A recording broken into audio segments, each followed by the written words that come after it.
আজকে আমাদের বিষয় হলো স্পাইনের টিবি বা যক্ষা রোগ।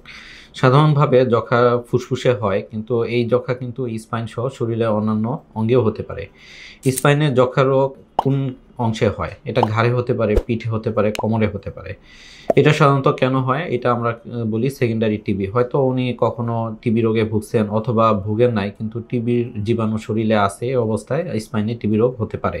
কখন চিকিৎসা লাগে এবং কি চিকিৎসা লাগে? সাধারণত আমরা টিবি রোগের মূল চিকিৎসা বলি টিবির ওষুধ, কিন্তু কিছু কিছু রোগীর ক্ষেত্রে অপারেশনের প্রয়োজন হয়। যদি দেখা যায় যে হাড্ডিটা বেশি পরিমাণ ক্ষয় হয়ে গেছে, নার্ভে চাপ আছে অথবা স্পাইনাল কর্ডে চাপ আছে, যে কারণে তার প্রচণ্ড ব্যথা হচ্ছে, উনি বসতে পারতেছেন না, হাঁটতে পারতেছেন না, অর্থাৎ নিউরোলজিক্যাল কোনো সিমটম আছে যা ওনাকে কষ্ট দিচ্ছে, এইসব ক্ষেত্রে টিবি রোগের অপারেশনের প্রয়োজন হয়।